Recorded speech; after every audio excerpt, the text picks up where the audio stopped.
If you're tired of struggling to shave seconds off your triathlon bike splits, then stick around because I have a secret that could help you improve your times and reach new personal bests. Hi, I'm Phil Mosley, and as a competitive triathlete, I've always looked for ways to shave seconds off my bike splits. In this video, I want to reveal one key element that can make a significant difference, and that's crank length. Not only can it lead to faster bike splits, but it can also help you run faster off the bike. So stay tuned and I'll show you how. Now, before I start, I just wanted to let you know that 76% of you who watch this channel frequently do not subscribe. So if you've ever enjoyed these videos, please can you do me a favor and hit the subscribe button. It helps this channel more than you know. And the bigger the channel grows, the better the videos we can produce for you. Right, let's talk about your cranks and how they can make a difference to your performances. The crankset is the part of your bike that converts the downward movement of your legs into the rotational motion that drives your chain and in turn your rear wheel. When you buy a new bike, the length of these crank arms comes as standard based on the size of bike you choose. So for small bikes, the length of the crank arms is usually 170 millimeters. And if you buy a big bike, it's usually 175 millimeters. And this is a medium bike, so it's 172.5 millimeters. It's been like this for decades, and if you want to know the length of your crank arms, you can usually find it stamped on the inside by the pedal hole here. In recent years, a gradual revolution has taken place as bike fitting experts have started recommending the use of shorter cranks for many riders. Some advantages of shorter cranks have long been known. For one, they don't require you to lift your knees as high while you pedal, which can reduce the peak load on your knee, reducing the risk of injury. Similarly, shorter cranks open up the angle at the hip, which can allow you to get into a deeper tuck for the same hip angle, or a more comfortable pedaling action if you have any hip problems. However, it has long been believed that there was a trade-off involved, that shorter cranks resulted in reduced leverage and therefore decreased power. Well, it turns out that that's not the case. Research on crank length and power output has shown that in most scenarios, shorter cranks don't result in less power output. And the only situation where longer cranks are better is at the start of a sprint race on the track, where you need that extra leverage to get going. And that's not something that triathletes really need to worry about. This research has led many pro triathletes and cyclists to switch over to shorter cranks, including Bradley Wiggins at the Rio Olympics, for whom the change reportedly led to a significantly lower drag coefficient for no loss of power. Riding with shorter cranks can help you adopt a more aerodynamic position and hold it for longer.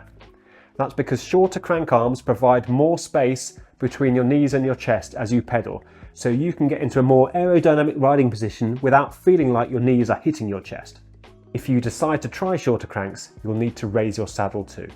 So if you swap from, say, 175mm cranks to 165mm cranks, you will need to increase your saddle height by that same difference, which is 10mm. Doing that alone can result in a more aerodynamic riding position as your body rotates forward into more of a tuck position. Unless you prefer to raise your handlebars at the same time, of course. Shorter cranks can also help you run better off the bike because you'll feel less stiff around the hips as you transition from cycling to running, which in turn helps you achieve a normal running gait quicker with less fatigue. They can even help make your saddle feel more comfortable. In his book Bike Fit, author Phil Burt says, "With shorter cranks, peaks in saddle pressure are reduced and many riders experience a significant reduction in saddle discomfort." Switching to shorter cranks means you'll need to pedal slightly faster to produce the same power. If you're someone who has difficulty raising your cadence from, say, 85 to 90, shorter cranks might not be for you. Of course, that difference can also be offset by riding in bigger gears if you have them. If you're already happy with your bike position and your knees aren't anywhere near to hitting your chest, there's probably no benefit in you changing to shorter cranks. And if you do switch to shorter cranks, there's also an adaptation phase while you get used to the new position. I've done it myself and it does feel weird at first, but after a few rides, I didn't really notice the difference. Changing your crank set can also be expensive and time consuming. A new set of these costs around $300 or more. and then you'll need to either spend time fitting them or paying someone else to do it for you. If you change to shorter cranks on your triathlon bike, you might also feel like you need to change the cranks on any other bikes you own too, for consistency. And if you have several bikes, that can get very expensive. As I mentioned earlier, the standard crank lengths that come with new bikes are between 170 and 175 millimeters.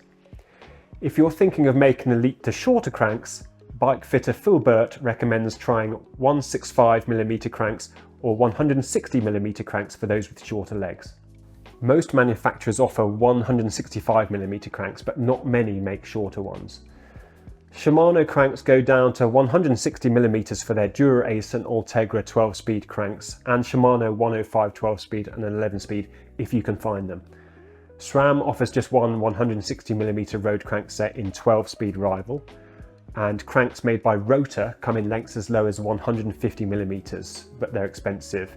While if you want something less expensive, FSA Gossamer cranks go down to 145mm, again if you have access to them. Riding with shorter cranks can provide several advantages, from improving aerodynamics and transitioning into running more efficiently to making your saddle more comfortable. However, it's important to keep in mind the potential disadvantages as well, such as the expense and hassle. Ultimately, whether or not you should switch to shorter cranks depends on your personal goals and preferences. Now, I have a quick question for you. Are you tired of expensive coaching solutions for your triathlon and cycling training? Well, my coaching company, MyProCoach, offers a revolutionary approach to training with rapid coach support at a fraction of the cost of other solutions. But don't just take my word for it. We have over 750 satisfied athletes who've scored us 4.9 out of 5 stars in reviews.